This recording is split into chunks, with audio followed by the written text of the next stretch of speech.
Ahn, a, a premissa desse clube, o motivo dele ter nascido, é uma constatação minha, que não é somente minha, mas o que veio de mim, né?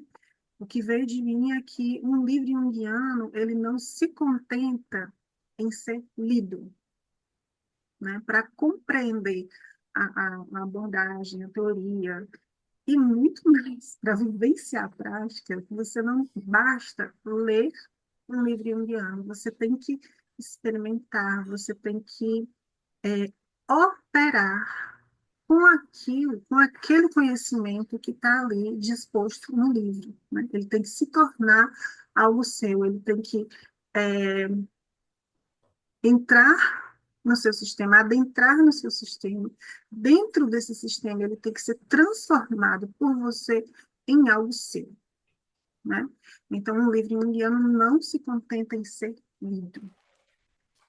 E a minha proposta com o clube, ela é dupla. Ela é tanto de oferecer outras maneiras de a gente ler livros indianos, né? Maneiras que favoreçam esse ampliar da leitura, maneiras que favoreçam que esse conhecimento realmente passe a fazer parte da gente, quanto também oferecer maneiras junguianas de ler outros livros, que é um pouco, que é um exercício de colocar a mão na massa. A abordagem junguiana, ela não é apenas uma abordagem psicológica, ela acaba sendo também uma visão de mundo, uma filosofia de vida, muitas vezes, né? Então, quando você tem isso em você, quando a abordagem junguiana, ela faz parte do teu olhar, ela não é apenas um olhar de um profissional psicoterapêutico, sabe? Ele não é apenas uma profissão, ele é uma maneira de ver o mundo, e é uma maneira de ver as letras, uma maneira de ver a cultura, é uma maneira de ouvir uma música, né? Ele é uma chave que você passa a usar a partir de então, para abrir as portas que você encontra pela frente, né? Então, nessa retomada do clube, nesse primeiro ano, o tema do clube é aproximações. Nós vamos nos aproximar da teoria junguiana. Quem já conhece vai ter o benefício de revisar os conteúdos fundamentais, e como o nome diz, são fundamentais. A gente tem que revisar, a gente tem que, de vez em quando, tentar renovar o olhar, deixa eu olhar para esse conceito aqui como se eu nunca tivesse ouvido ele antes. Deixa eu ouvir o que ele consegue me dizer a partir de toda a experiência de vida que eu acumulei até hoje, que é diferente da primeira vez que eu ouvi ele, 15, 20 anos atrás.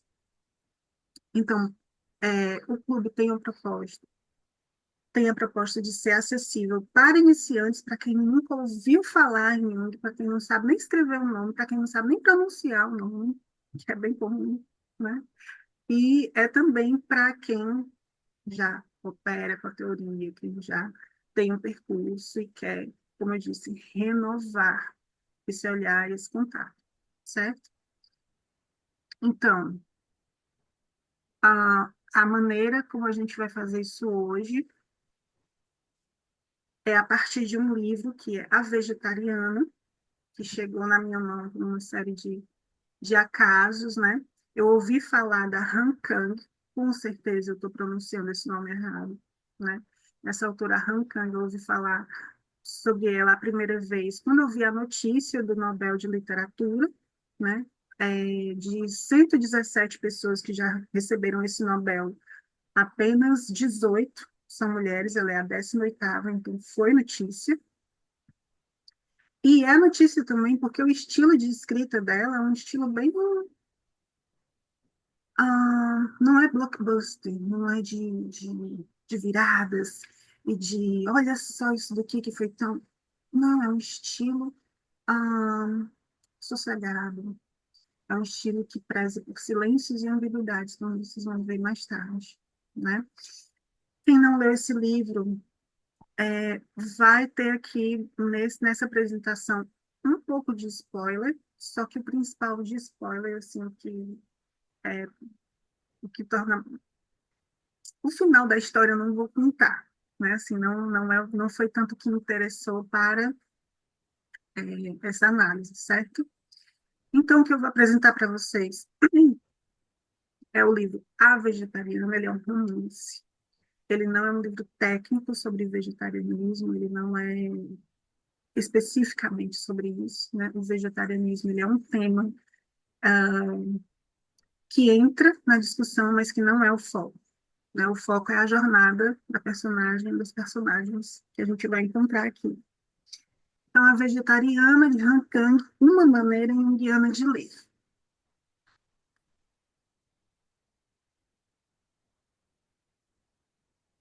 Me apresentando para vocês, eu sou Neila Mesquita, como costumo me apresentar. Está aí meu CRP, meu nome completo, conforme o conselho pede que a gente coloque quando se divulga profissionalmente. Eu sou psicoterapeuta junguiana desde 2010, estudo Jung bem antes disso, eu comecei ainda na faculdade, uns 4 anos antes de me formar, que eu passei bastante tempo na universidade por questões pessoais.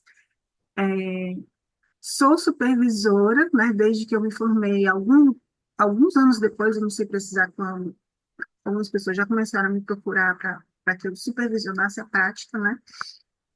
Para quem não é da profissão, um supervisor é aquela pessoa a quem um psicoterapeuta procura, um psicoterapeuta mais experiente que um psicoterapeuta veterano ou iniciante procura para debater os seus casos, né? É bom ter esse outro olhar. Sou orientadora de estudos, tanto em grupo quanto individuais, já orientei monografia também. É, e sou fundadora e curadora do Clube do Livro Indiano, como já coloquei para vocês. É, eu disse para vocês que eu passei bastante tempo na universidade, então eu tive tempo de fazer bastante disciplina optativa, e fora isso, eu sempre tive um interesse muito grande pelas letras, né? Pela literatura, pela linguística, pela gramática. Então, eu tive um percurso que me abriu, nesse sentido, várias visões sobre como se lê a importância da palavra, como se portar diante de uma palavra, né? Então, com isso, eu acabei formulando um método, que não é uma coisa engessada, mas que acaba sendo um método de estudo e de leitura, né? E o que eu proponho para vocês é, dentro aqui do clube, é que vocês conheçam esse método, que vocês experimentem, porque há várias maneiras de se estudar temas e o seu objetivo vai dizer muito da maneira como você vai abordar.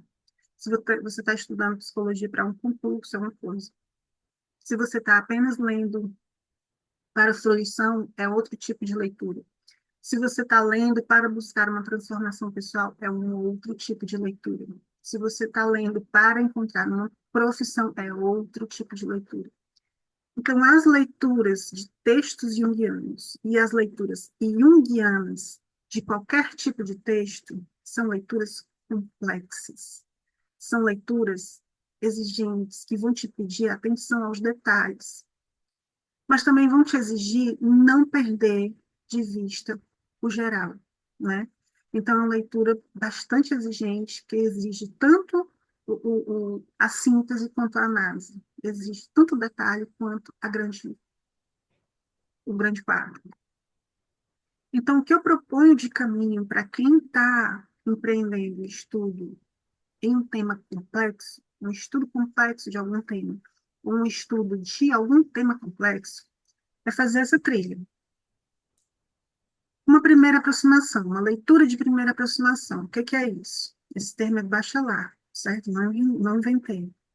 Uma leitura de primeira aproximação é uma leitura suave, é uma leitura leve, é uma leitura sem compromisso, é uma leitura de contato mesmo, de tocar num livro e saber do que ele é feito. A folha é boa ou é áspera, É suave, é o quê? Como é que é essa capa? É dura? E é o contato com a palavra. Começa com um ponto e vírgula, que nem o livro da Clarice, ou não, começa com uma frase do meio do nada que já te coloca no meio da história. É, então, essa leitura de primeira aproximação é uma leitura, sim, de gozo e de se apresentar também. Assim, tanto você deixar que o texto se apresente para você, quanto você se apresentar para o texto. Né? É você reagir diante do texto. Puxa, esse texto aqui é intragável. Eu não mereço ter que ler isso aqui. Não mereço. É uma reação possível. Entende? Então, essa primeira aproximação é assim. Você não vai anotar, você não vai no dicionário, você não vai. A menos que realmente esteja te incomodando ali alguma coisa, você vai largar o texto e vai fa fazer esse gesto lateral, né? De procurar um dicionário, enfim. Mas essa primeira aproximação, ela é para ser fluida. É, ao mesmo tempo, nessa primeira aproximação, nada te impede de, quando o livro toca em algum ponto sensível, seja literatura, seja uma leitura técnica, se ele toca em algum ponto sensível, você pode fazer a sua marcação no texto. Tem nada demais. E a marcação pessoal também. Poxa, esse texto aqui já me tocou. Alguns de vocês já compartilharam. Já fui vegetariano, eu tenho interesse no vegetarianismo. Eu também já fui vegetariano. Foi uma das coisas que me chamou a atenção para esse texto, né?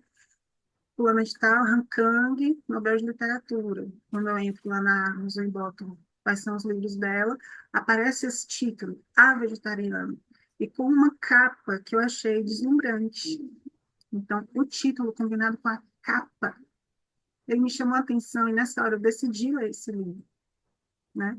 E eu sou assim, eu não gosto muito de spoiler. Isso tem cuidado também.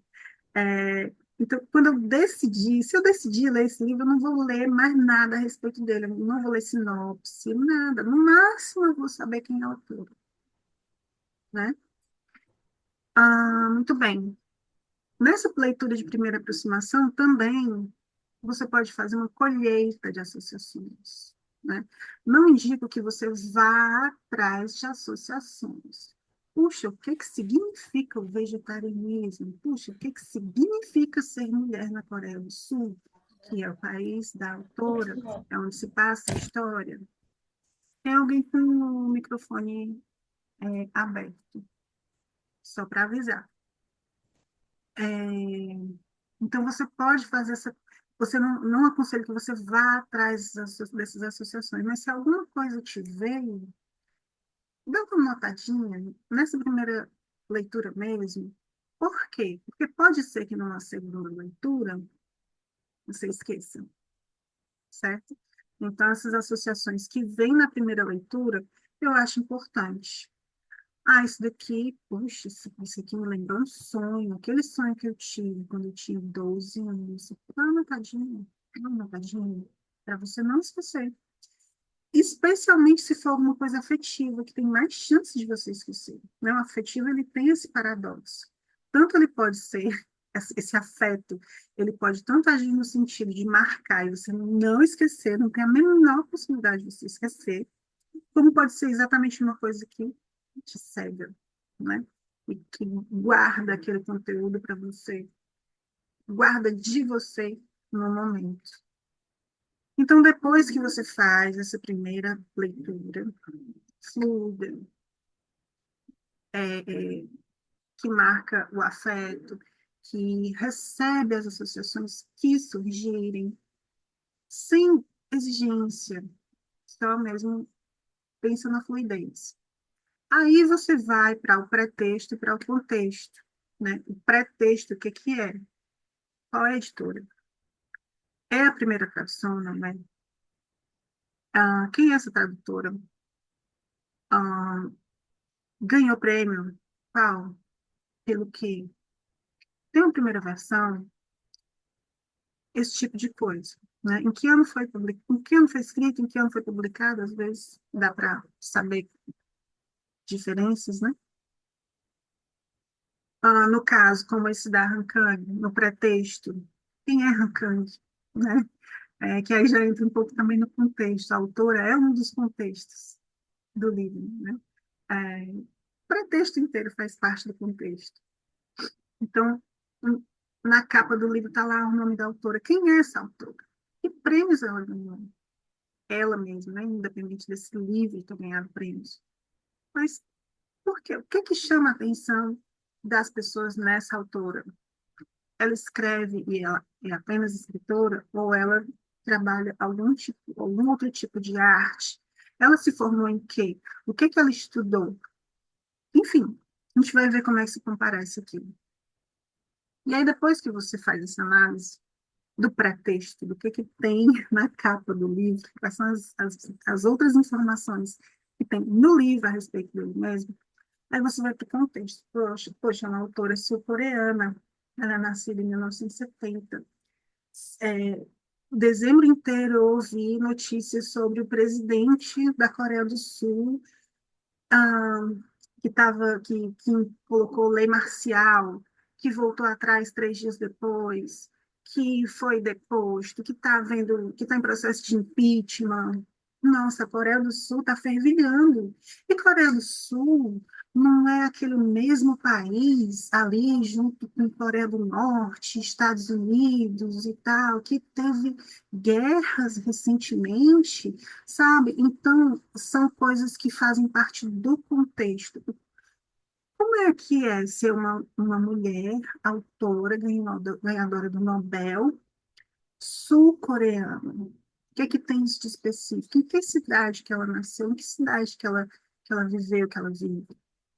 Né? Esse contexto, ele também pode entrar na tua análise, ele te informa.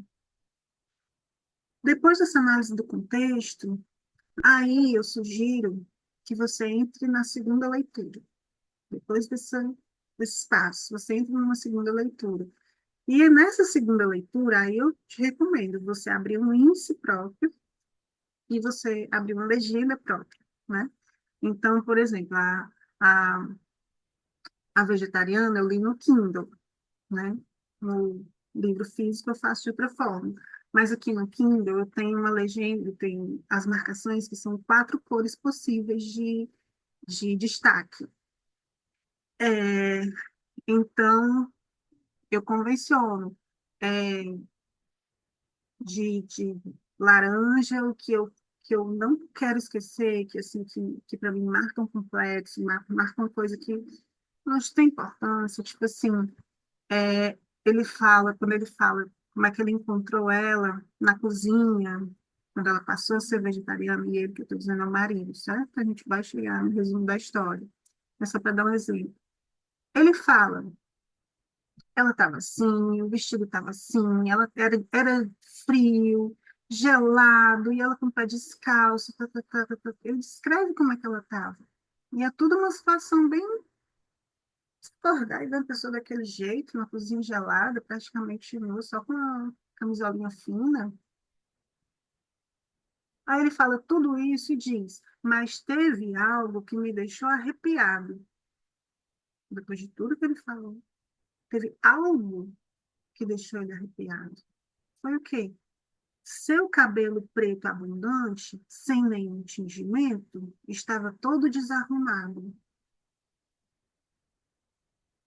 Era madrugada, precisava de camisola. O que que tem de estranho no cabelo estar desarrumado? Mas é estranho. É estranho para ele, o marido. Foi isso, entre tudo, que deixou ele arrepiado. Então, isso é o marco de laranja, sabe? É para eu prestar atenção outras vezes que o tema cabelo aparecer. É, então, esse tipo de coisa. Eu convencionei, eu vou marcar todas as falas da Young, que é a personagem protagonista do texto, né? Então, e ela fala pouco. Quem leu vai perceber isso, né? Ela fala muito pouco. Então, todas as falas dela eu marquei com uma determinada cor só para isso, só para a fala dela. Então, eu tenho isso. Para que é isso? Para poder depois retomar, né? Quando eu quiser fazer uma análise determinado aspecto, eu ter mais facilidade em poder retomar. A mesma coisa com o índice. Então, por enquanto, eu até nem fiz isso ainda com a vegetariana, mas eu posso abrir um índice assim, colocar no meu caderno, cabelo, e anotar a página em que ele aparece. Quando eu leio no Kindle, eu não faço muito isso não, porque fica meio, esse índice já foi meio que no automático. Mas quando eu estou no livro físico, eu abro na contracapa, assim, do livro. Eu abro ali com lápis. Anoto cabelo. Aí eu anoto a página em que ele apareceu. Eu não dou muito espaço entre a palavra e o número, porque vai aparecer na página 8, vai aparecer na página 17, vai aparecer na página 3, eu vou anotando, né? Isso é para quê? Também para fazer o meu índice. Então, quando aparecer cabelo, eu vou anotar ali. Quando eu quiser fazer um estudo, eu vou analisar o arquétipo da cabeleira, o arquétipo do cabelo. O que, que dá para fazer, o que dá para falar sobre aquilo ali. Eu já sei exatamente em que parte do livro se fala sobre cabelo, né? É diferente de um índice onomástico, porque no índice onomástico ele capta todas as aparições daquela palavra, e não necessariamente as mais relevantes, dá para você por exemplo, quando uma menção é mais relevante, como essa primeira aparição, quando ele diz que esse detalhe do cabelo o deixou arrepiado, dentre todos os outros detalhes, é, eu anoto o número da página e circulo, né? Pra saber. Então, é diferente de um índice onomástico. Se o livro que você tem já tem um índice onomástico, você pode até ir lá e fazer isso, circular a, a aparição, né, naquele termo, a indicação que você acha mais relevante. Eu faço isso com notas de rodapé, por exemplo, né? Notas de rodapé muitas vezes é uma coisa que não tem tanta importância, mas quando eu vou lá e leio uma nota que eu acho relevante, se eu for reler aquele livro, eu tenho que reler a nota de rodapé, eu faço um círculozinho, né? Então, são dicas até de uma praticidade de como você favorecer o seu retorno ao livro, né? Isso também serve para você marcar a sua atenção, né? Para você chamar a atenção de si mesmo, assim. Puxa, ele fala que ela estava lá na cozinha com uma camisola fina que ela usa da primavera ao outono. Você não parar de o seguinte que ele fala do cabelo arrepiado. Mais na frente, ele fala que é inverno, que a cozinha estava gelada. Mas, poxa, ela estava usando essa camisola. Não é um por acaso. Ela estava. É uma camisola que ela usa do outono, da primavera ao outono. Primavera, verão, outono, inverno. Então, inverno é a única época do ano que ela não usa a camisola fina. Era inverno e ela estava com a camisola fina. Então, a transformação não aconteceu ali, diante da geladeira, na cozinha gelada. Ela começou antes. O primeiro sinal foi colocar a camisola fina numa noite de inverno. Entende? Esse tipo de coisa, ele precisa chamar atenção. Não me chamou atenção na primeira leitura. Não me chamou, só me chamou atenção na segunda leitura, que é uma leitura lenta, uma leitura longa, uma leitura apegada. Outro dia eu falo para vocês o que é uma leitura apegada. Então, eu também recomendo, se a intenção for de ser uma pesquisadora indiana, então, você abrir um caderno de campo. Então, nesse caderno de campo, você vai anotar mesmo de forma mais extensa, ou na forma de um mapa mental, conforme for, de acordo com a sua personalidade, você vai fazer anotações que ampliam a vivência desse texto, certo? Então, isso aqui é só o básico, isso aqui é o esqueleto do método de estudo que eu proponho dentro do Clube do Livro Indiano.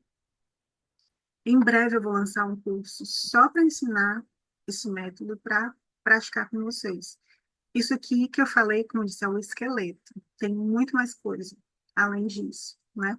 Para ajudar que o texto se transforme numa matéria-prima que você vai ah, operar para que se transforme em um ouro, né? Para que esse gesto de estudar se torne um forno alquímico de transformações para encontrar o ouro. Se o que eu estiver falando estiver muito estranho, por favor, me deem um retorno, seja no chat, seja lá no WhatsApp do clube, quem está lá no WhatsApp, tá certo? E quem quiser entrar no seu WhatsApp também me avisa. Então, vamos lá.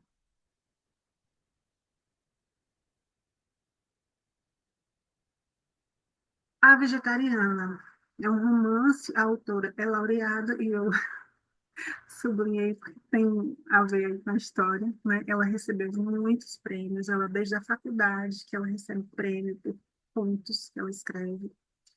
Então, ela tem esse reconhecimento, né? O contexto, lembra que eu falei do contexto, né? O que é que está acontecendo no mundo, no país em que a autora mora quando ela escreve aquilo ali, ou no momento em que a história se passa. Contexto social é de revoltas. A estrutura do livro é uma estrutura tríptica, ou seja, dividida em três partes que se coordenam. Um tríptico ele tem uma característica de ser três obras que são independentes. Assim, você pegar um desses elementos, eu posso apreciar ele isoladamente. Ele tem um sentido isoladamente. E ele também tem um sentido avaliado na composição dos três juntos. Vocês vão entender, se não tiverem entendido. E a sinopse desse livro, ele traz gatilhos, né? Então, várias pessoas me falaram, quando eu comentei que ia ler esse livro, que ia falar sobre ele, que convidei para assistir essa análise, várias pessoas me disseram, eu não consigo ler esse livro, porque me toca, porque eu sou sensível. Não necessariamente é um gatilho pessoal, assim, uma coisa que me aconteceu. Não, assim, às vezes uma sensibilidade mesmo de eu não consigo ler histórias em que as pessoas sofrem, enfrentam determinadas histórias com muita uma densidade afetiva. Eu não consigo enfrentar textos assim, né? Então tem essa reação também. Muita gente não conseguiu ler esse livro. Eu, inclusive, eu falei, olha, na minha apresentação, eu não vou falar tanto desses detalhes que trazem esses gatilhos, né? Então, você pode assistir a apresentação, não ler o livro, acompanha só no raciocínio e já vai te adiantar, já vai trazer frutos. Então, por que que a vegetariana é um tríptico? Porque são três novelas. O que é uma novela? É uma história que é grande demais para ser chamada de conto e pequena demais para ser chamada de romance. Então, são três novelas. Quando eu abri o livro e vi que o nome do primeiro capítulo era A Vegetariana, eu já desconfiei que fosse isso, que eram três histórias independentes, né? Que teve uma primeira, talvez, ali, que, enfim, enfim, que é três histórias independentes. Então, as histórias são a vegetariana, a mancha mongólica e árvores em chamas. Aqui eu trago um resumo, sem spoilers grátis. Júlio. A primeira história, a vegetariana. Yonggi, com certeza pronunciei errado. Yonggi, decide parar de comer ou cozinhar, manipular. Ela se torna vegana, na verdade. Até os sapatos de couro, até isso ela joga fora. Após um sonho perturbador. Os sonhos continuam e segue-se uma transformação pessoal radical. Como eu disse, eu não gosto da história, mas isso acontece. A decisão choca e a distância entre ela e os demais, família, eh, amigos, né? Em especial seu marido, é crescente. O narrador, nesse primeiro capítulo, é o marido. O segundo texto, o segundo capítulo, é A Mancha Mongólica. Para quem não sabe o que é uma mancha mongólica, É uma manchinha de nascença que alguns bebês têm. Ela é meio esverdeada, meio acinzentada, meio azulada, né? E geralmente vem ali no bumbum. Ela pode ser pequenininha, pode ser até maior. E normalmente ela some, mas às vezes também não some. E tudo bem, é só uma mancha. Então, o cunhado da Yonggi, ao saber que ela tem uma mancha mongólica, isso aparece numa conversa casual com a esposa dele, que é a irmã da Yonggi, irmã mais velha. O cunhado, ao saber que ela tem uma mancha mongólica, torna-se obcecado com seu corpo e com a sua passividade. Passividade é importante. A passividade dela é atraente também para ele. Ele a convida para um projeto artístico, ele é um artista visual, ele produz vídeos conceituais, durante o qual ele pretende que eles tenham relações sexuais. O objetivo final dele, o desejo, a fantasia dele é esse. Vai começar um vídeo que vai ser assim, vai ser assado, e que no final eles vão ter relações, né? É, é interessante também perceber, eu não anotei aqui nesse slide, mas é interessante perceber que na primeira história você tem o tema dos vegetais comparecendo na forma dessa recusa ao consumo da carne, né? Nessa segunda história, a Mancha Mongólica, os vegetais aparecem nesse projeto artístico.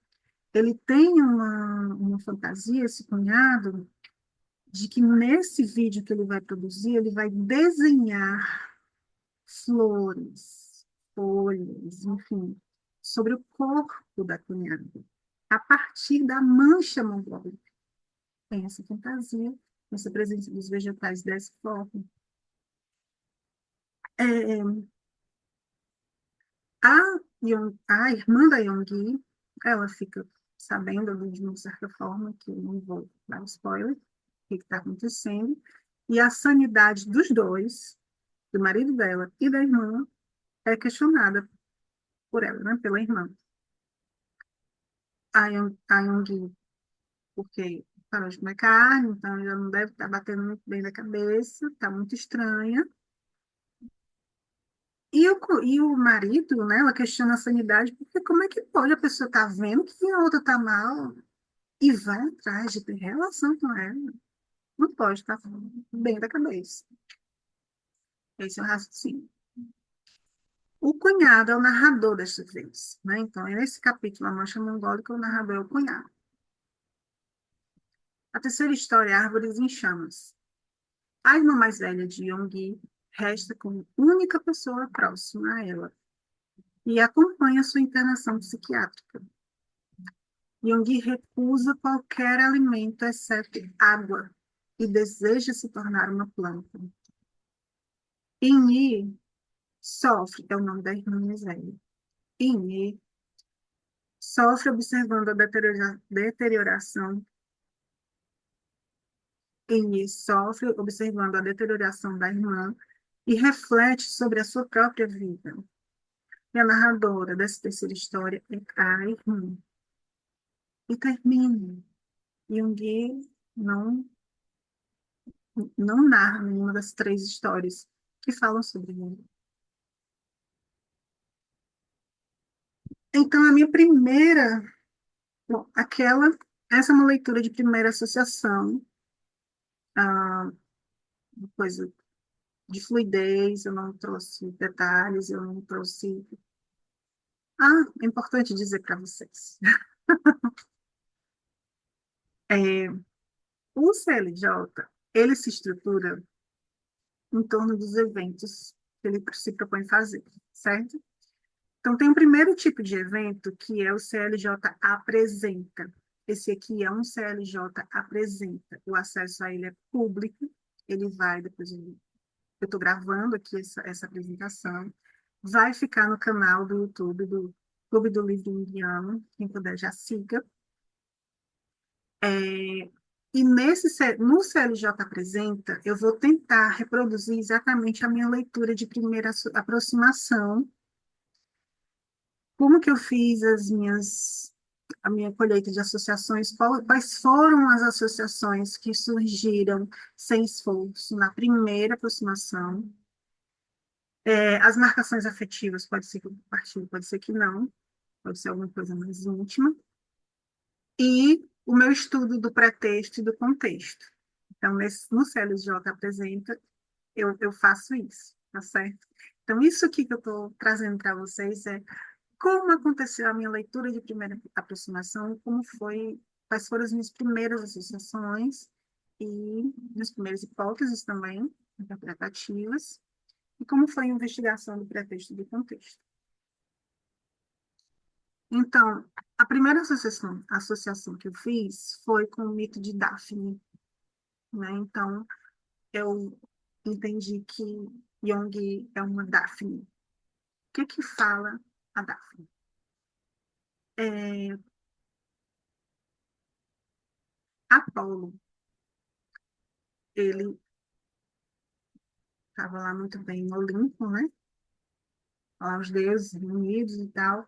Aí ele olhou para Eros e começou a ofender, e começou a frescar com a cara de Eros, dizendo que o trabalho dele é, era banal. Eros, que também é conhecido como Cupido, né? Então, Apolo frescou com a cara de Eros. E o seu trabalho, a sua função aqui, o que você faz como seres humanos, como os outros deuses, não é nada demais. É só amor, né? E aí, Eros, ah, é? Ah, é? O que eu faço é besta? Vamos ver. E aí, Eros, a gente não costuma saber, ter muita consciência disso, mas Eros, ele não tem só aquelas flechas que fazem se apaixonar. Eros tem dois tipos de flechas. As flechas de ouro, elas fazem se apaixonar. Elas são flechas de atração. Mas ele também tem flechas de chumbo, que são flechas de repulsa. Aí, Eros faz o seguinte: ele lança uma flecha de ouro no coração do Apolo. E tem, Apolo já estava de olho na Dáfne, que era um anjo. Enfim, Dáfne e Eros lançam uma flecha de chumbo no coração de Dáfne. Então Apolo fica louco com Dáfne. E Dáfne quer ver o cão e não quer ver Apolo. Ela quer qualquer coisa na vida, mas não quer saber de Apolo. Né? É, e é isso. Aí Apolo enche o saco, ele corre atrás, ele vai, ele persegue Daphne, ele não deixa Daphne em paz. Até que ela pede lá, pelo amor de Deus, pelo amor dos deuses, do Olimpo, né? Pelo amor da deusa, de tudo, qualquer coisa, que aconteça qualquer coisa para ela parar de ser perseguida por Apolo. E aí ela começa a se transformar numa árvore. Ela vira, Daphne se transforma num loureiro. E por isso que eu marquei lá, é, no primeiro slide, um dos primeiros slides, que a autora é laureada. O laureado vem de loureiro, né? A erva que Apolo coloca na cabeça, enfim, as pessoas disputam esportes em homenagem a Apolo, e aí ganham aquelas coroas de louro, né? É por causa disso, é porque o louro, a folha de louro, são pétalas de Daphne, né? E, então tem essa homenagem. Jung é uma Daphne. Para escapar da vida que ela está vivendo, ela quer se tornar uma planta. Rosa Flor é uma outra personagem também, aí vem dos contos de fada, em várias outras versões, né? Só que um caminho um pouco inverso ou posterior. Rosa Flor é uma personagem que está presa num flor e deseja se libertar. Outras Dáfnes são bruxas que se escondem na floresta, né? Mulheres, sejam más, sejam sábias, seja o que for, né? Que se escondem nas florestas. Quando aparece esse personagem em uma história, está falando de uma Dáfne. Se esconder na floresta é uma forma simbólica de se transformar em floresta, né? De ficar camuflada pela floresta. Então, isso são Dáfnes, e foi a minha primeira associação. A associação com Daphne me levou diretamente à associação com a Adelina Gomes, que é uma paciente, foi uma paciente internada em uma instituição psiquiátrica do Engenho Dentro, quando a psiquiatra responsável pelo setor de terapia ocupacional era Nise da Silveira, né? Nise, ela é uma personagem muito à frente do seu tempo, uma uma das poucas mulheres formadas em medicina e que dirá em psiquiatria, na época em que ela se formou. É, e ela chegou nesse hospital psiquiátrico do Engenho de Dentro, no Rio de Janeiro, e ela trazia algumas leituras de Jung, né?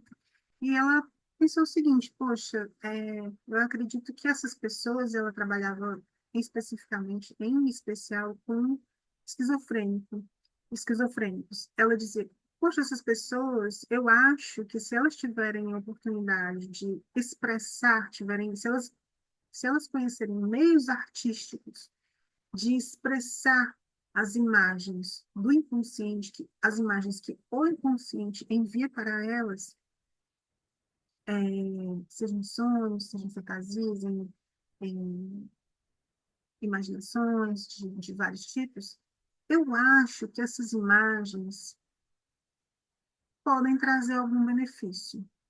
Então, ela abriu um ateliê dentro do hospital e ela foi colocando pincéis, lápis, argila ao alcance dos pacientes. Com algum, também com um artista lá, contratado, enfim, fazendo parte daquilo ali, para ensinar uma técnica, né? Ensinar como segurar um pincel, como cuidar de um pincel, né? Se você pegar um pincel e deixar molhado de determinada forma, ele vai descolar o cabo da parte de metal e se torna imprestável, esse tipo de coisa, né? Com cuidar e usar os equipamentos artísticos. E isso começou a dar fruto, né? Então, a Adelina é uma pessoa que chegou, que estava internada no hospital, que chegou na época que Nise já estava lá. Ela chegou, não, minto, ela já estava lá. Nise ficou sabendo que quando ela chegou num estado de não falar nada com ninguém e ser extremamente agressiva, né? É, então, ela colocou ali um pincel, não sei o que, na frente da Adelina. E um belo dia, ela pegou ali as suas tintas, pegou um pouco de rosa, um pouco de roxo, desenhou uma rosa. E ela abriu a boca e disse: Eu queria ser flor. Foi as primeiras palavras ouvidas por Adelina, por essa equipe, né? Foram: Eu queria ser flor. Não é essa imagem que eu estou mostrando, eu até procurei, mas eu só tenho ela bem vizinha, preto e branco, não é? Ah, mas essa imagem que está aparecendo é uma das imagens produzidas pela Adelina ao longo do processo terapêutico, né? Então, quem são as Adelinas? As Adelinas são donzelas e senhoritas, foi a forma como eu coloquei aqui, né? Donzela, ela vem do latim dominicella, que é o diminutivo de domina, que significa, em português, senhora, né? Então, uma donzela é uma senhorita. A Adelina, ah, a psicologia dessas mulheres que fogem para a floresta e querem se transmutar em plantas, é uma psicologia de donzelas, de mulheres solteiras, de mulheres que não querem esse contato com o elemento sexual, né? É, essa é a hipótese de trabalho. Isso é o que tem em comum entre as histórias de mulheres que se transmutam em plantas, ou que estão presas dentro de uma planta, alguma coisa assim. Isso é o que tem em comum entre essas histórias, né? Então, a gente partiu de uma obra de ficção contemporânea, a gente chegou num mito grego, né? E em figuras de contos de fada, que também são bastante antigos. Von Franz, não. A Han Kang não é inocente, ela cursou literatura coreana, então ela conhece a literatura grega, certamente ela passou pela uma, algumas disciplinas de literatura grega, então com certeza ela conhece isso daqui, ela é uma leitura voraz, sempre foi, segundo as entrevistas dela.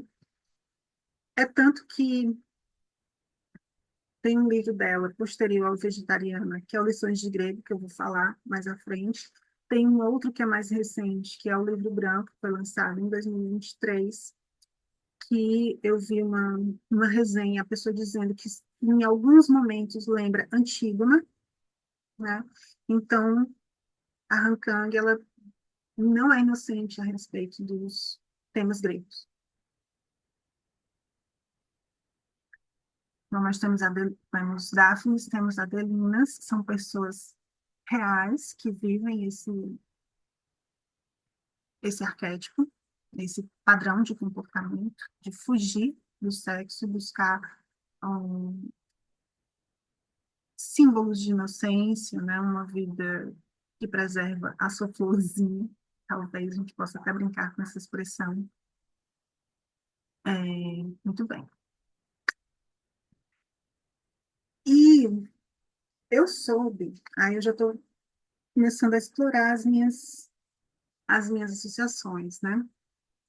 Eu descobri que a vegetariana é um desenvolvimento de uma história anterior da Han Kang, que se chama O Fruto de Minha Mulher, ou A Fruta da Minha Mulher.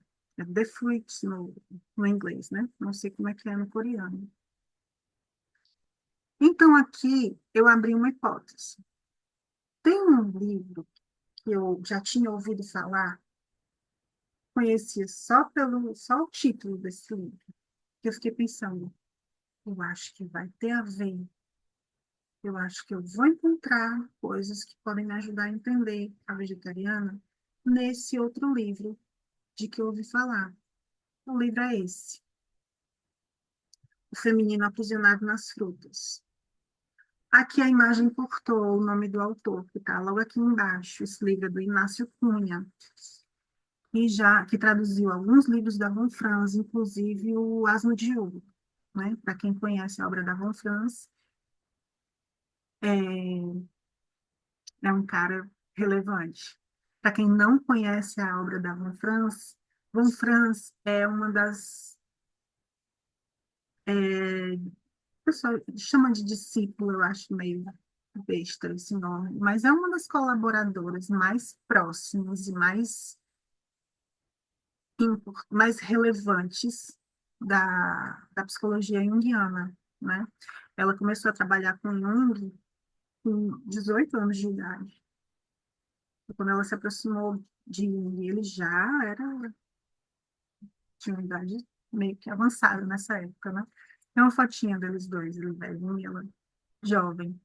É, enfim, eu mesma, se você reparar no programa do Clube do Livro Indiano para o ano de 2025, que já foi divulgado, quem ainda não recebeu esse programa, é só pedir. é, Se vocês repararem, esse ano eu programei 12 livros, a Vegetariana é a primeira. 4 desses 12 livros, desses 12 textos, são da Von Franz. Então, talvez até outro dia eu estava conversando com a Amanda, né, que está aqui assistindo. é, Ela dizendo que, eu sou nisiana, e eu dizendo, pois eu sou vonfranziana, né? Porque não sei se igual para igual, talvez eu leia mais um Franz hoje em dia, certamente, hoje em dia eu leio mais um Franz do que o próprio Jung. Então, esse é um livro escrito pelo Inácio Cunha, mais uma pessoa. Esse livro foi escrito pelo Inácio Cunha, O Feminino Aprisionado nas Frutas. Como eu disse, eu só tinha ouvido falar dele, o título, né? Mas eu pensei, poxa, não, as Dáfnis, as Abelinas e as Yongis, elas não estão aprisionadas nas frutas, elas estão indo em direção a se aprisionarem nas frutas, né? A Adelina, especificamente, quando ela diz eu queria ser flor, eu entendo que aí ela já estava, ela já era uma flor, psicologicamente, ela era uma flor. Então, já cabe aqui um pouco mais proximamente. Quando eu li o Feminino Aprisionado nas Frutas, é, essa hipótese que eu mencionei aqui, né? eu- uma hipótese. A hipótese, qual foi a hipótese que eu tive quando eu descobri essa primeira versão, né? Da vegetariana? De que esse livro ia me ajudar a entender. E eu fiquei impressionada, impressionada. Tudo que ele fala, todos os elementos que ele trata, servem, assim, ele poderia ter escrito esse livro a respeito da vegetariana. Seria uma outra análise. Mas os elementos que ele trata estão todos ali, né? Inclusive essas cores, o branco e o vermelho, que ele tem um capítulo só sobre isso, a relação do branco com o vermelho. E a obra da Han Kang está no discurso lá do presidente do Comitê do Nobel, quando entregou o prêmio, né? Ele menciona o branco e o vermelho de Han Kang. Ela trabalha, o branco e o vermelho, eles estão presentes na obra dele. Então, a redenção, o que que é a redenção? São repetições, repetições que a gente faz na tentativa de que um dia aquilo ali tenha um desfecho diferente. É namorar sempre o mesmo tipo de cara, é se relacionar sempre com as pessoas da mesma forma e um dia querer que o resultado seja diferente, né? Cometer sempre os mesmos erros, na esperança de que um dia aquilo ali seja diferente. Então, essa repetição, a redenção é quando isso funciona, né? A redenção é quando esse repetir um dia sai de um jeito diferente. Ali houve uma redenção. É, o bobo. Eu vejo dois bobos na vegetariana, que são exatamente o marido e o cunhado da Young. São dois bobos, são dois homens muito desinteressantes, para dizer o mínimo, né? Água. A água é um tema muito importante nesse livrinho do Inácio. E o que que ele faz nesse livrinho?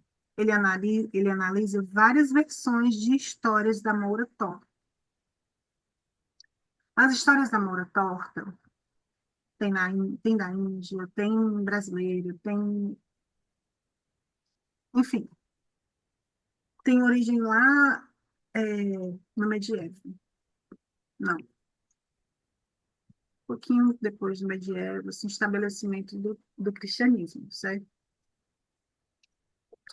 Tô totalmente fora do tempo aqui. Mas, enfim, as histórias de Moura Torta, ele localiza num momento de reação a um estabelecimento, um fortalecimento do cristianismo. E nas histórias de Moura Torta, basicamente, tem um cara que é um bobo, né? E ele recebe uma missão, uma sugestão de que ele precisa encontrar uma moça para casar, e que ele vai encontrar essa moça num lugar X, em que ele vai colher frutas. Em cada versão são frutas diferentes. Tem fruta que é melancia, tem fruta que é melão, tem laranja, enfim, são sempre frutas. O Inácio faz esse destaque. São sempre frutas muito aquosas e com muitas sementes, como essa da imagem, que parece ser uma melancia, né?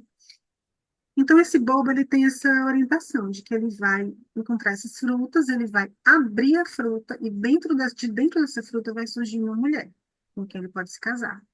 Mas ele precisa abrir essa fruta do lado de uma fonte de água, porque ela precisa imediatamente, assim que é aberta, assim que ela sai da fruta, ela precisa de água. Em algumas versões de água ou leite, e aí já entra o branco. Então, esse bobo, vou chamar de bobo, ele encontra essas frutas, ele pega três delas, ele abre a primeira, mas não está perto o suficiente da fonte, a moça morre. Abre a segunda, mesma coisa.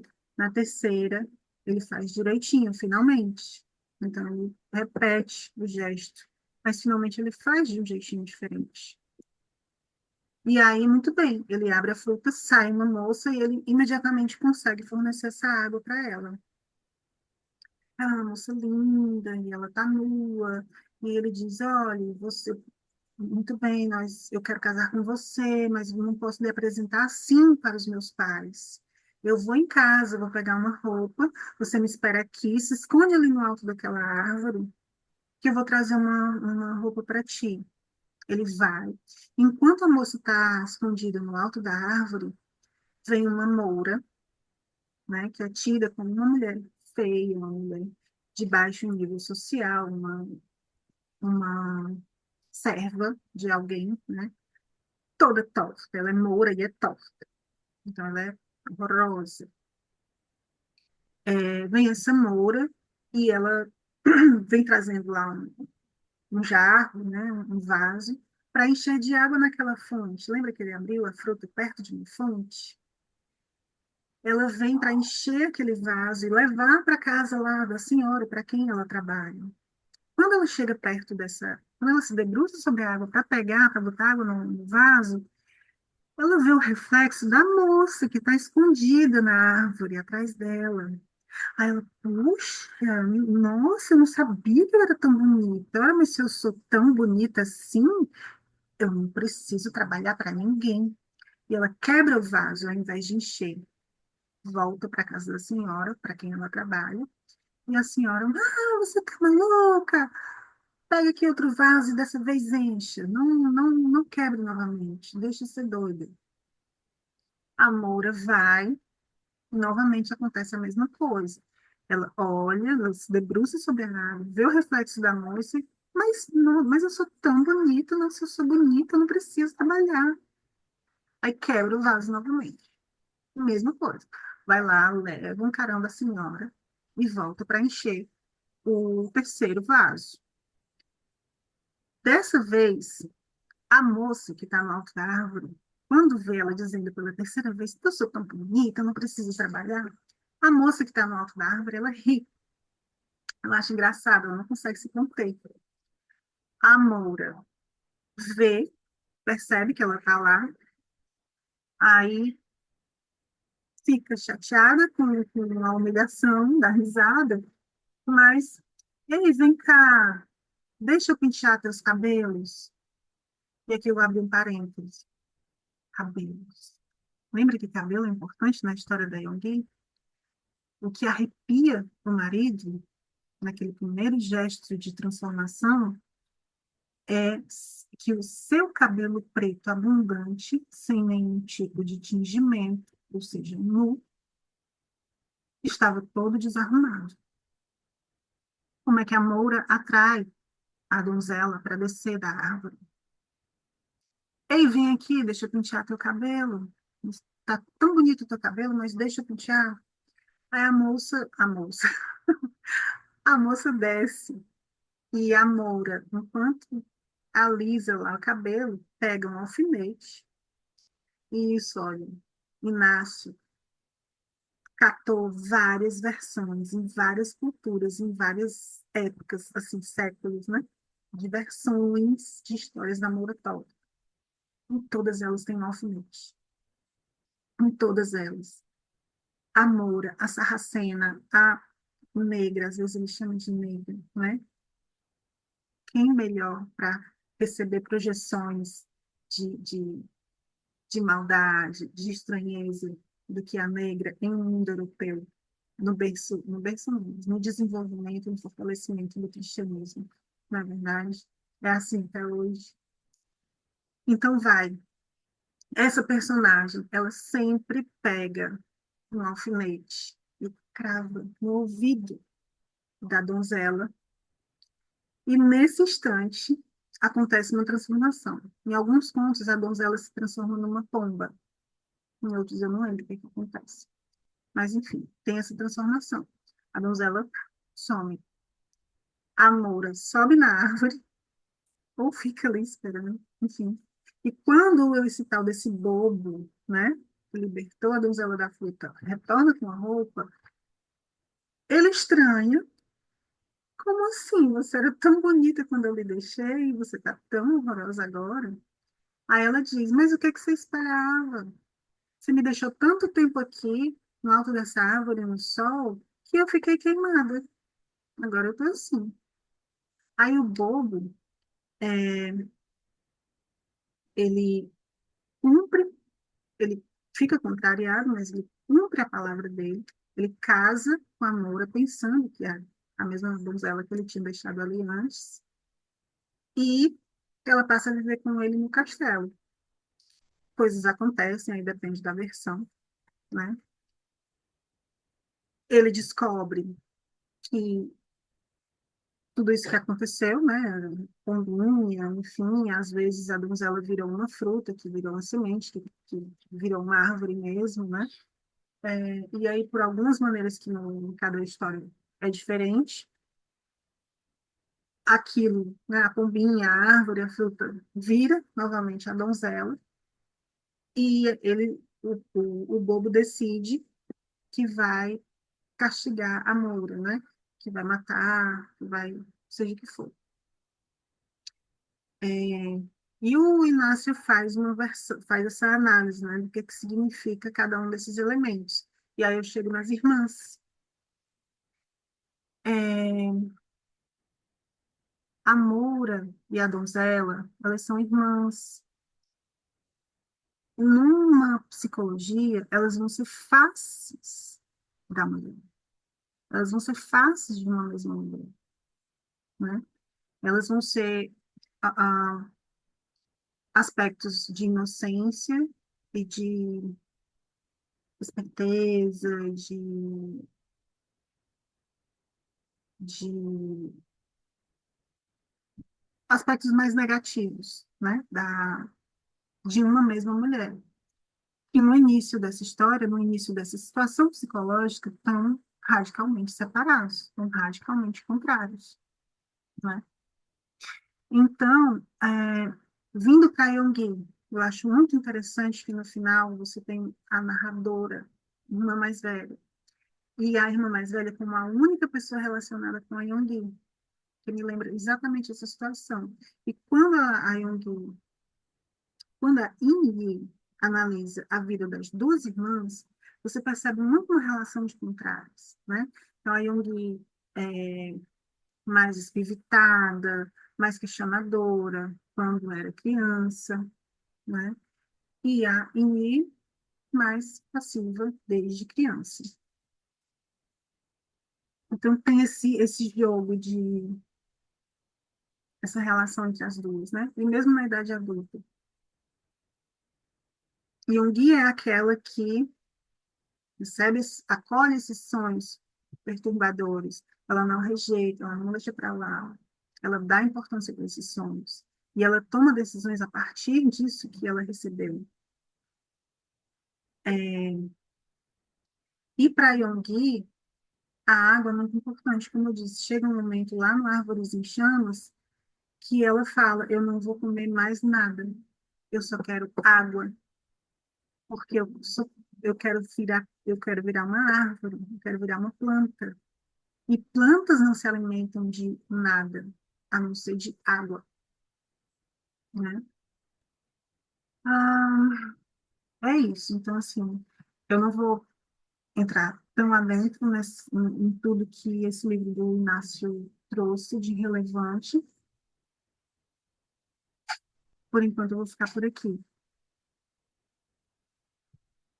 Outra coisa que chama atenção na vegetariana é justamente essa estrutura tríptica. Para a psicologia junguiana, para Jung, o objeto de estudo da psicologia junguiana, ele não pode ser contemporâneo. A hipótese dele é de que a gente vive coisas que são estruturadas na experiência humana e ela não nasceu agora. Então, a gente tem modos típicos de agir, modos típicos de compreender o mundo, que vem se construindo, se estabelecendo, se estruturando, desde que o ser humano começou a existir. Então, tem um momento da vida que ele se pergunta, né? Poxa, mas isso aqui que eu estou vendo, se isso é desde que gente existe, não é possível que eu tenha sido o primeiro a ver. Não é possível. E aí ele tem um contato com textos alquímicos e ele, caramba, é isso.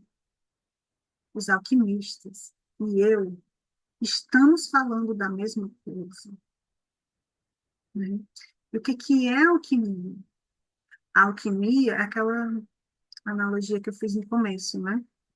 A alquimia é uma jornada de investigação pessoal.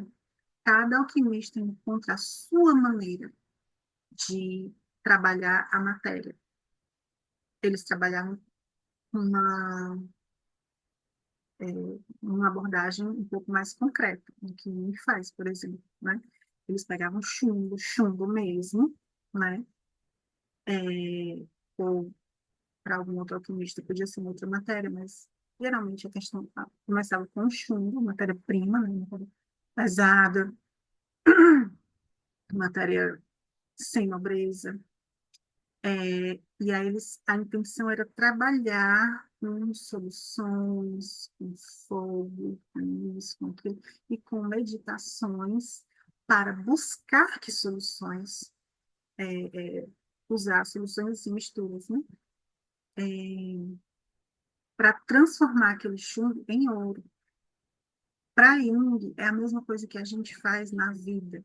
A gente recebe uma matéria-prima que não é nobre, que é nós mesmos, a vida, nosso corpo, o que a gente tem de matéria quando chega no mundo nu, né? Sem falar, sem andar, enfim, essa matéria bruta, a gente vai ao longo da vida, é, algumas pessoas simplesmente vão crescendo e vivendo e sendo chumbo o resto da vida, e outras não.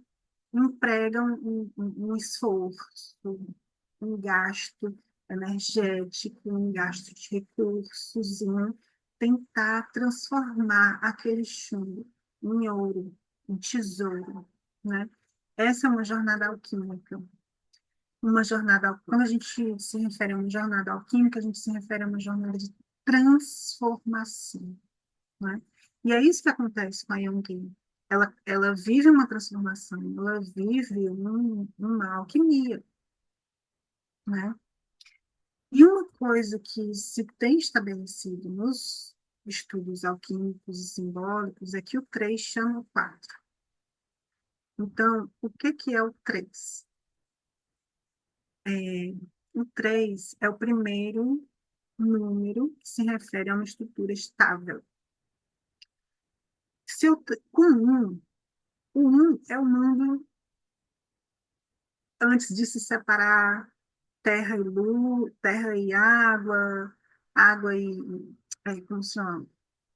Ar e terra, antes de se separar luz e sombras. Quando o mundo está ali, em um só, aquilo ali é o um. Ou seja, um é meio que um estado em que nada existe, existe, mas é tudo, enfim, uma coisa só. Aí vem o 2, já começa uma dicotomia. Mas ainda não é vida.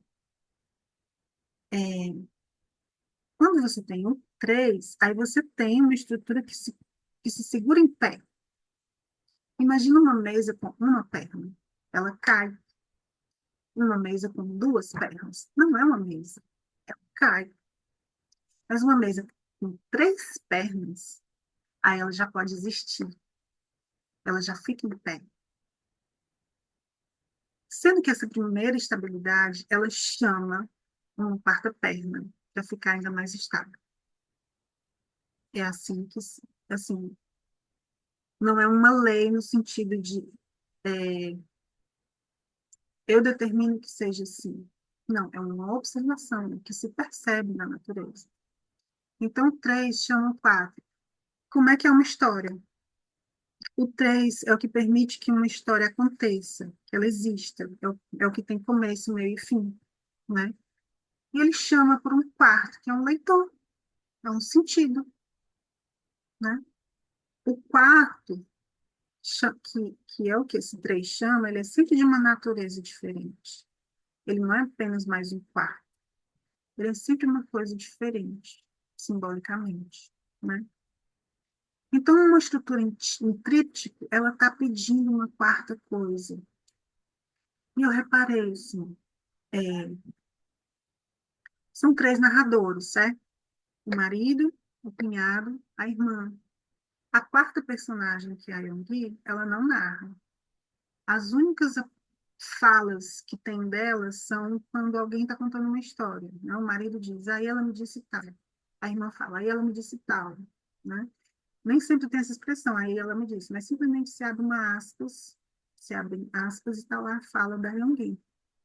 Quando é que não tem aspas? Quando aparece um sonho. Aí o sonho é a Yonggi contando esse sonho, né? É o que ela falou desse sonho. Só que para bom junguiano, o narrador de um sonho não é a pessoa que teve esse sonho, a pessoa que recebeu esse sonho.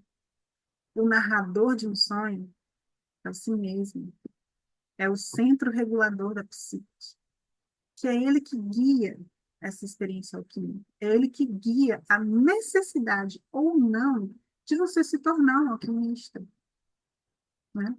Não é você que decide, ah, eu quero ser uma pessoa que busca a evolução. Não, ou você tem essa necessidade, ou você não tem essa necessidade, né? Então, tem um quarto narrador nessa história, que é o si mesmo. Para Han Kang, tem uma entrevista em que ela fala, né? Ah, desde o início, eu queria que Yonggi, tá aqui embaixo, tá? A pergunta é: a história de Jung é contada por meio de vários depoimentos. Por que você decidiu estruturar The Vegetarian como um tríptico? Desde o início, eu queria que Jung não tivesse voz e que as pessoas ao seu redor falassem por ela. A única parte do romance em que Jung fala em primeira pessoa é quando ela nos conta seus pesadelos. No restante do romance, ela é objeto de observação. Existe como alvo de incompreensão e ódio, de pena e compaixão e de uma estranha afinidade. Somente a imaginação do leitor pode se aproximar dela e conhecê-la de forma íntima. A determinação de Jung em rejeitar a violência e a condição humana é tão radical e atípica que achei que essa era a única maneira de contar a sua história. Essa observação da Rankang de que Jung tem uma determinação em rejeitar a violência e a condição humana, ela tem uma explicação bem aqui na pergunta anterior, quando ela fala que na Coreia, por outro lado, a carne não é tão importante, pois eles comem bastante arroz, tofu e vegetais. Entretanto, não é fácil, do ponto de vista cultural, declarar-se seguidor de princípios diferentes dos demais, como ser vegetariano. E aí a Han Kang diz qual foi a ideia dela, o que ela tinha em mente quando tornou Yoongi vegetariana. Ao rejeitar a carne, Yoongi, o protagonista, que é uma tradução ruim, né? A protagonista rejeita a violência humana. Como não pode se alimentar de pedras, vidro e terra, o ser humano precisa inevitavelmente comer outros seres. Como resultado, a violência está em toda parte. Jung sofre com essa situação. Então, se a violência está em toda parte, realmente a única maneira de rejeitar a violência é abandonando o reino humano. E mais, abandonando o reino animal também. Só é possível rejeitar a violência quando se transmuta para um reino vegetal, não é verdade?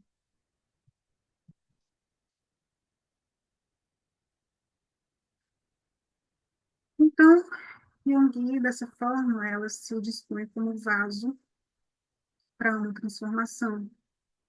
E esse fogo, né, essa determinação de fogo, ela é uma personagem muito passiva, mas que nesse ponto ela é colérica, ela é firme, ela simplesmente tomei a minha decisão, pronto, né?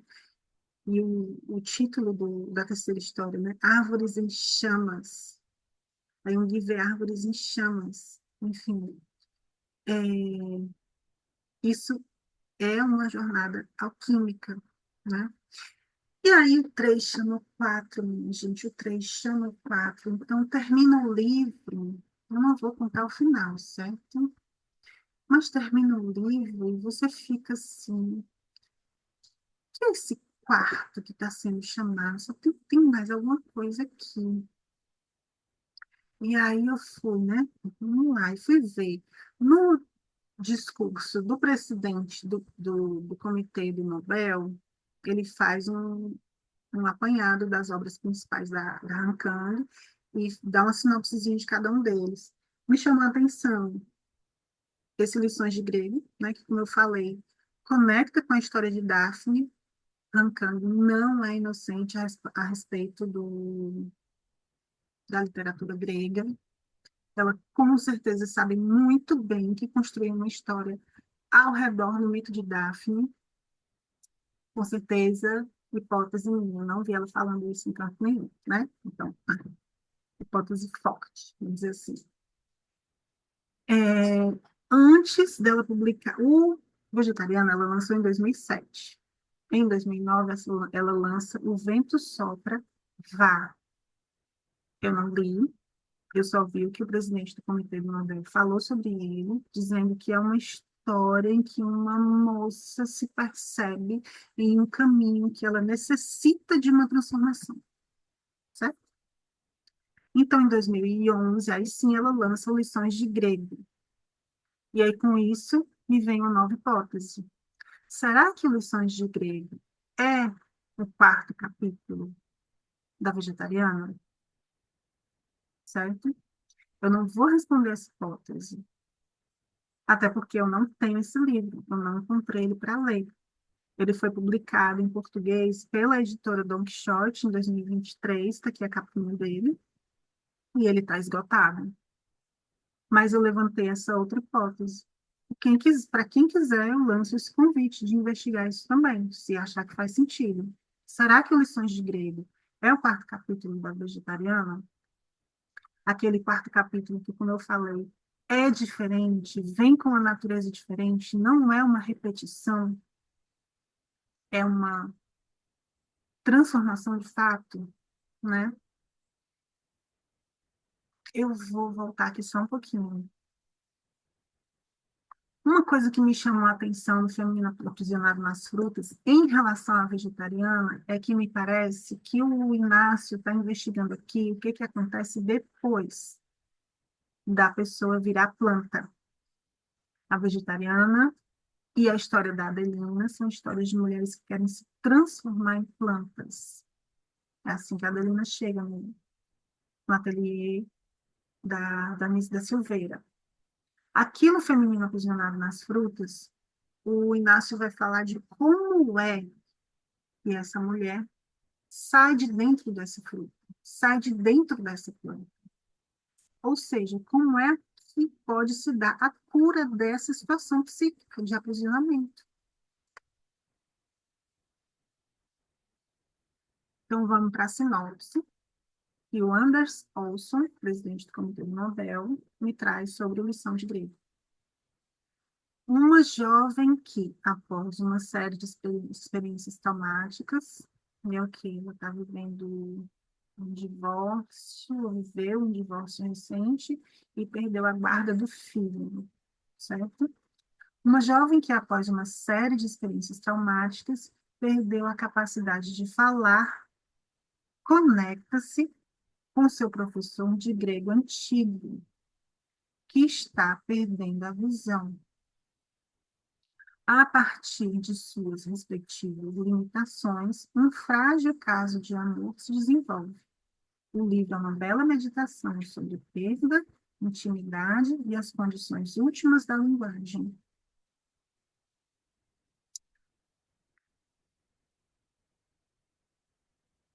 Esse texto, Fruto de Minha Mulher, é uma primeira versão do Vegetariana. A Rancan fala sobre esse livro como inspiração para o vegetariano. Ela afirma isso textualmente numa entrevista. E qual é a diferença? O que tem de diferente do fruto da minha mulher para a vegetariana? Ainda não terminei de ler, tá certo?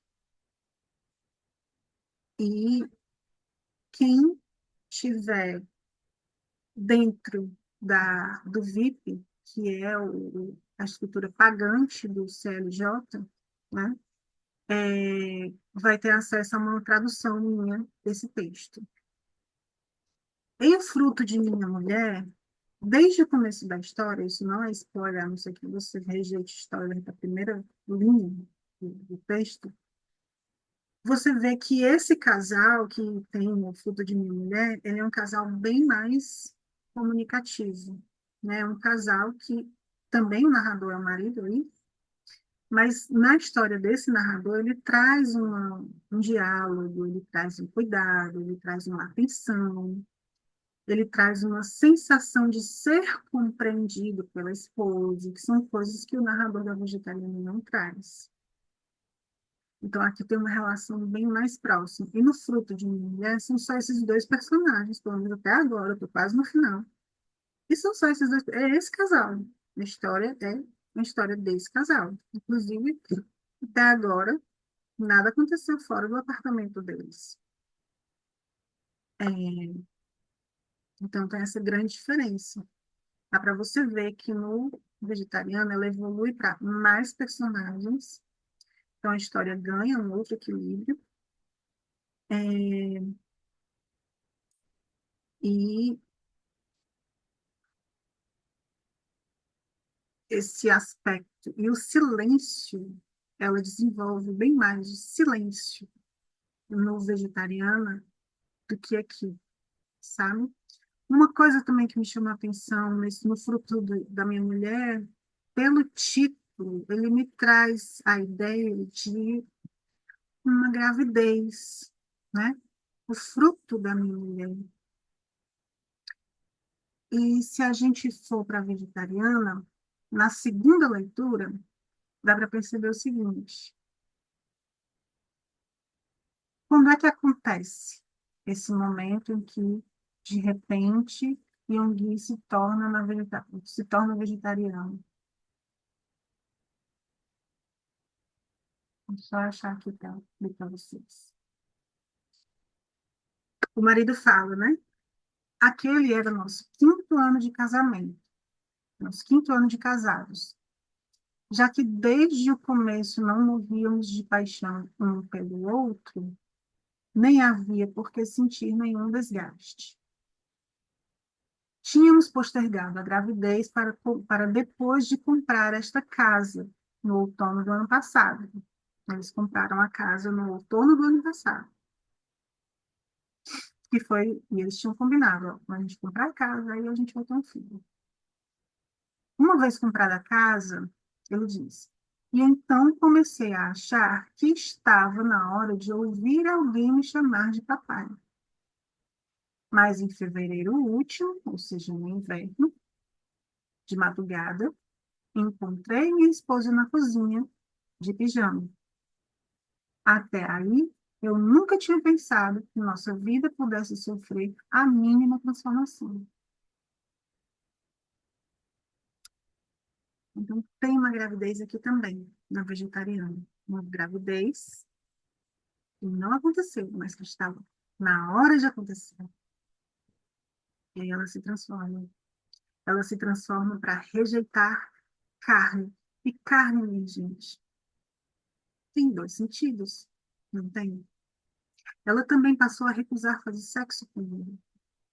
Ela rejeita a carne nos dois sentidos. Muito bem. Bom, isso foi o que trouxe a minha leitura de primeira aproximação e as minhas primeiras colheitas associativas, tá certo?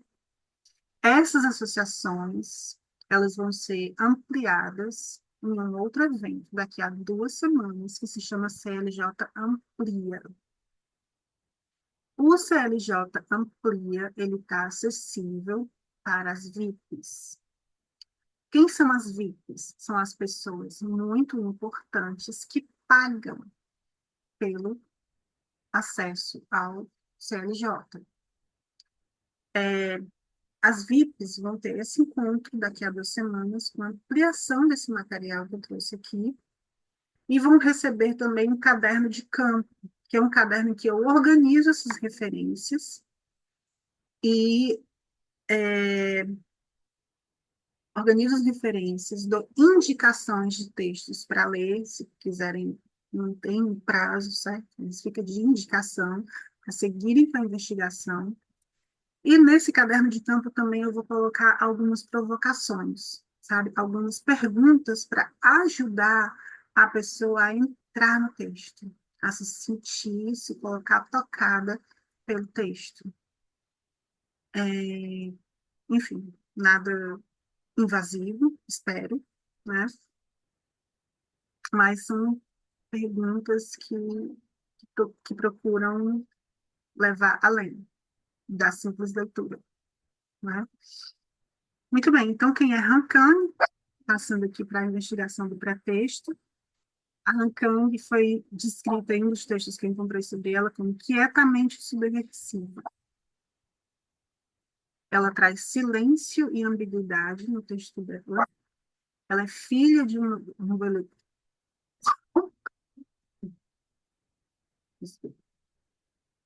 Ela é filha de um novelista de sucesso.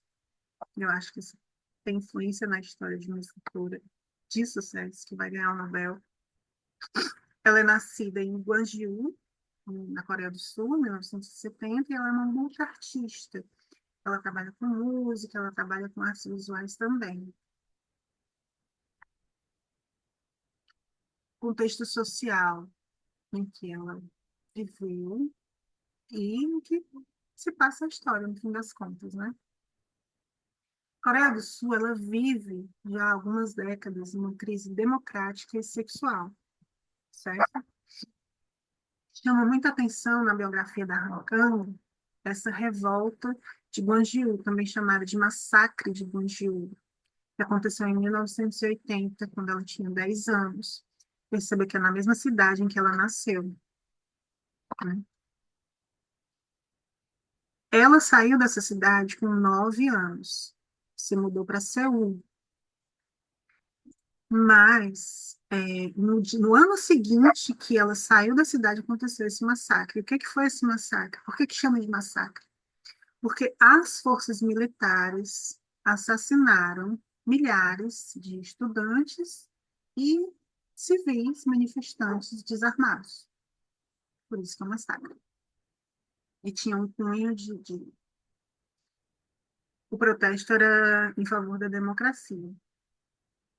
O que é a Coreia do Sul hoje? O que é o 4B?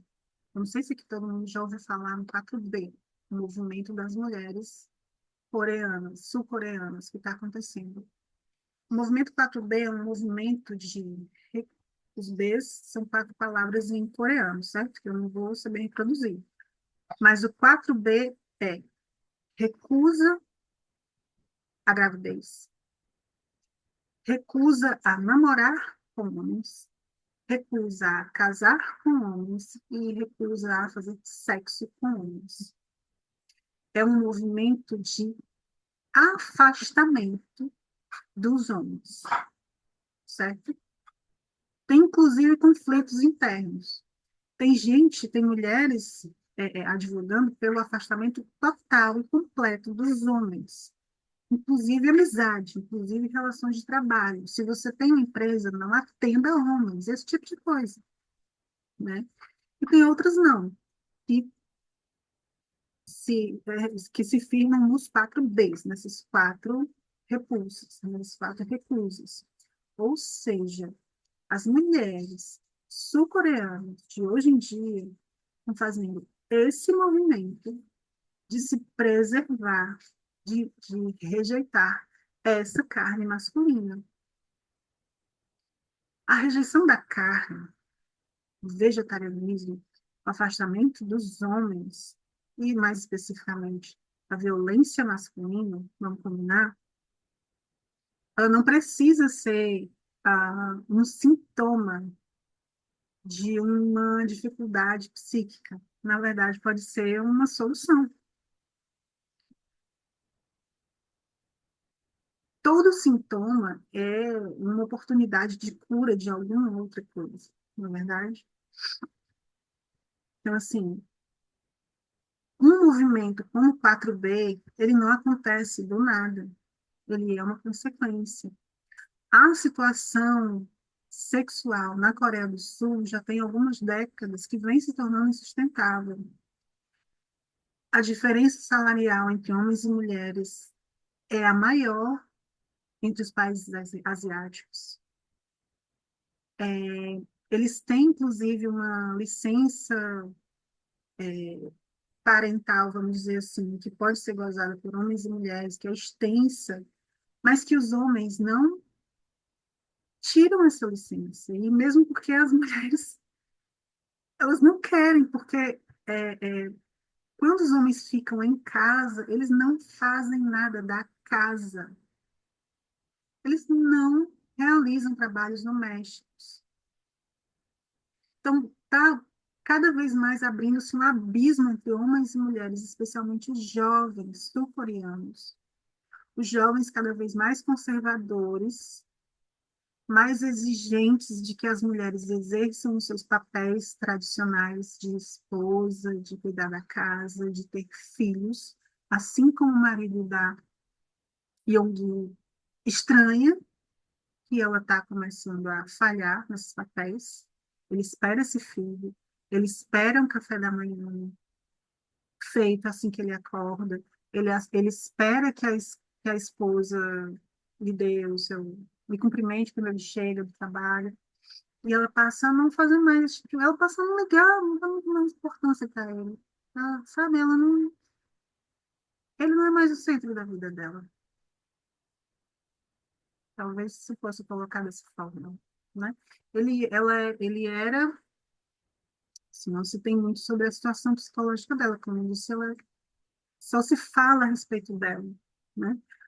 Mas, no mínimo, era o centro da atenção, né? O centro da atenção. Ela mantinha sempre a casa arrumada, ela cozinhava muito bem, ela e a irmã agradam muito aos maridos por cozinharem muito bem.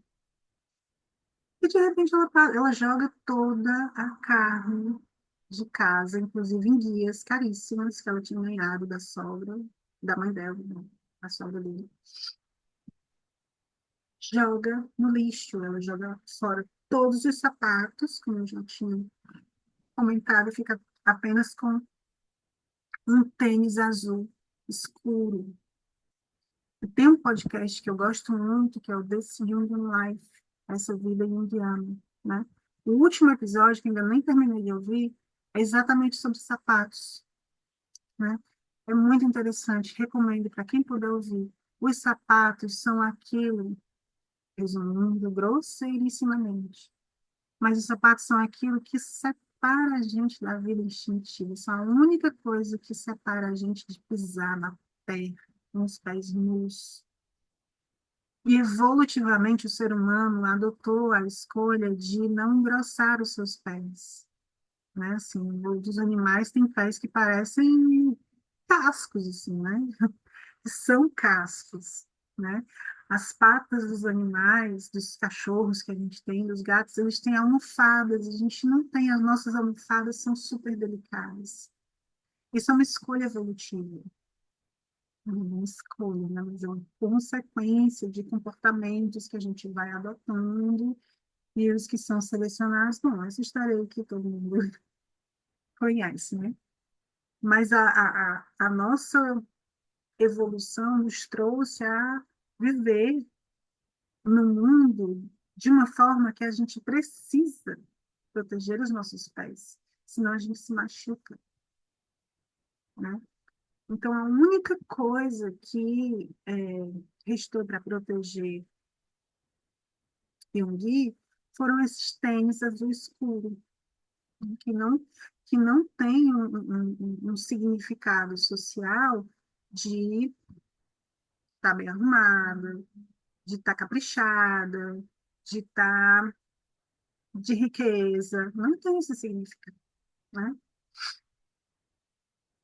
Então, Yonggi, talvez a gente pode dizer assim, pode esticar a baladeira e dizer que Yonggi está dentro desse movimento 4B, entre outras coisas.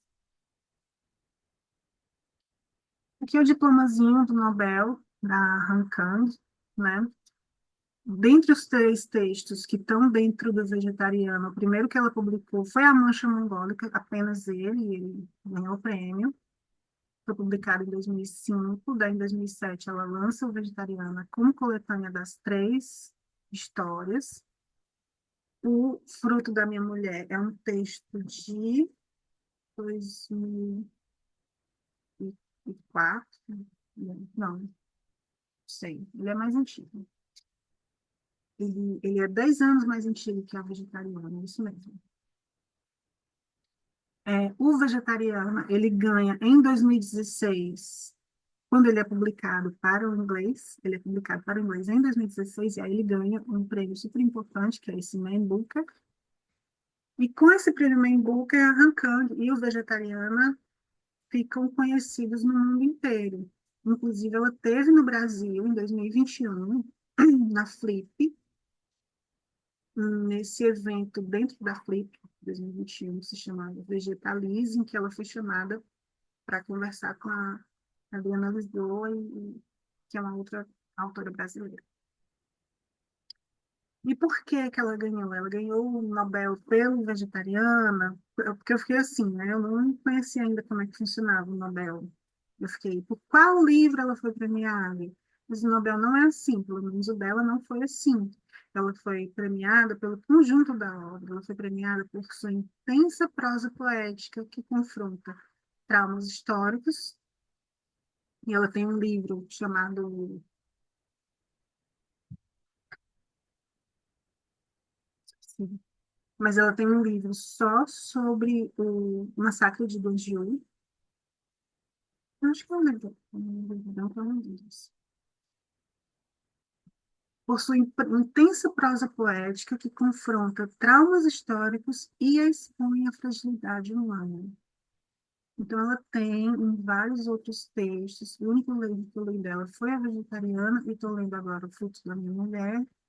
Ela tem uma temática recorrente que é o corpo, e em especial o corpo feminino. Uma autora que eu fiquei muito contente em conhecer, estou curiosíssima para ler mais. Essas são as referências de alguns dos textos que eu utilizei, os principais que eu utilizei, tá certo? Então, aqui, se vocês quiserem olhar em um minutinho, o livro do Inácio, o nomezinho dele completo. Não está em formato BNT, até porque já tinha informação demais com esses slides. Sobre a própria Han Kang, o mais interessante que eu achei foi o perfil dela no site do Prêmio Nobel mesmo. Foi onde eu obtive as informações que eu achei mais bem colocadas. Enfim, Aqui os meus agradecimentos. Eu agradeço as insubmissas sobre as quais me ergo, né?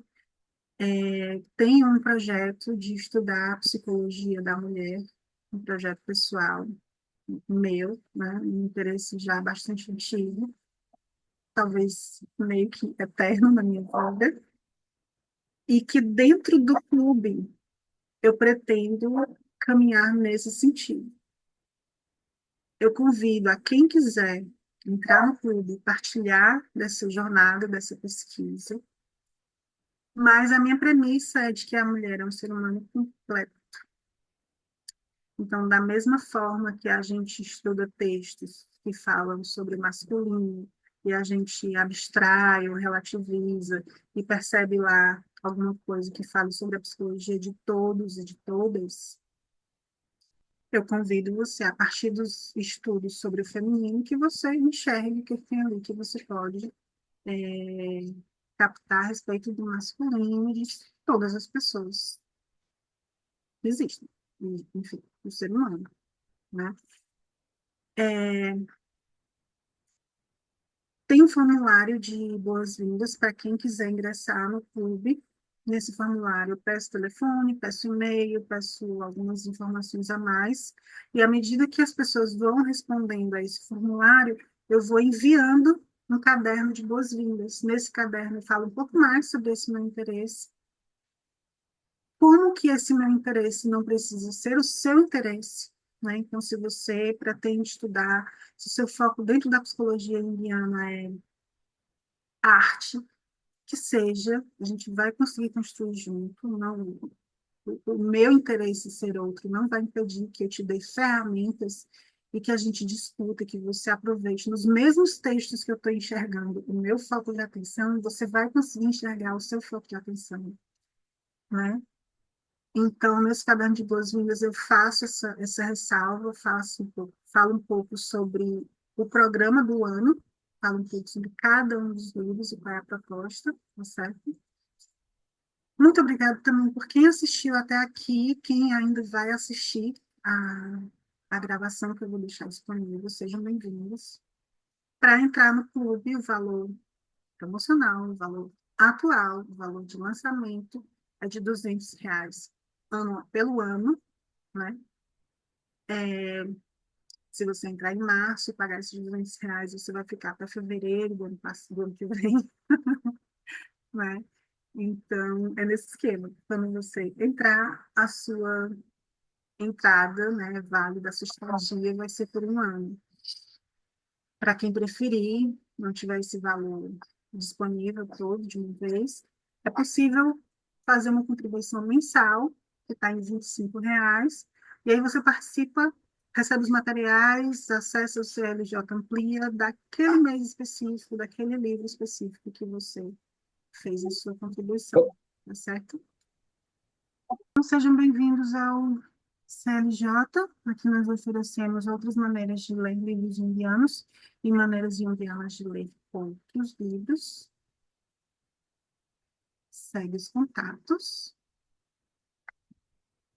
Quem quiser entrar no clube, quem quiser tirar uma dúvida, quem quiser sugerir algum livro, quem quiser sugerir uma interpretação, quem quiser corrigir alguma besteira que eu falei, manda um WhatsApp aqui para esse número. Entre em contato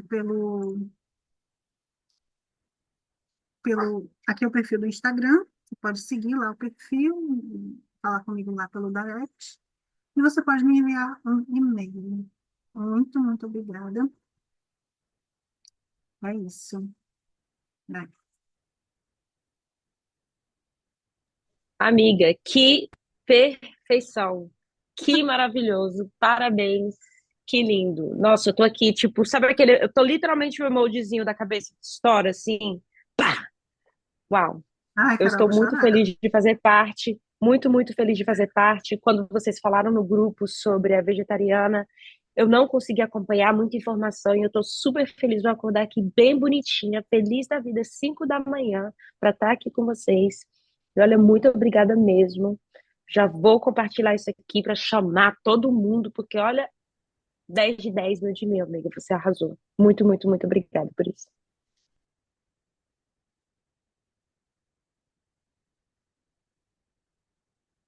Ai, Amanda, obrigada. Eu amei, organizou tanta coisa aqui, parabéns, né? Eu abri esse chat aqui. Achei foda, brabíssima. Que mulher é essa, minha gente? Olha, eu cheguei aqui como a Carol, 5 horas da manhã, não estava entendendo nada. Eu disse, meu Deus, o que está Vixe, acontecendo? Depois fui assimilando que eu cheguei atrasada, né? Acordei cedo, mas cheguei atrasada. Fui assimilando e assim, sabe quando tudo vai encaixando, as peças estão soltas e de repente se conectam? Olha, brabíssima. Tô muito, muito, muito animada pro Aprofunda. Porque se isso aqui não foi o Aprofunda, eu não sei o que vai acontecer lá. Não é? Oh, meu Deus. não Obrigada, fria, mas gostei maravilhosa. do nome, aprofunda, gostei. Obrigada, eu amei. Obrigada, gente. Prazer participar com vocês. A gente, ó, tá em incríveis mãos aqui com essa mulher. A condução vai ser lindíssima. Que bom, que bom. Ah, eu que agradeço também a presença de vocês. E vocês, Caroline e Maria, em especial, que estão num grupo de mulheres fantásticas que eu conheci recentemente. Esse grupo tem 6 meses e parece que, né, somos amigas de infância. E foi nesse grupo de mulheres amorosas e corajosas que surgiu essa vontade, essa demanda, né, da gente estudar o Vegetariana. Inclusive, semana que vem, nesse grupo, a gente vai discutir esse livro, mas que é um livro que me mobilizou tanto que eu não, com isso aqui, o Clube do Livro Indiano, ele pode e deve voltar a viver. Obrigada mesmo, pelo companheirismo, pela presença.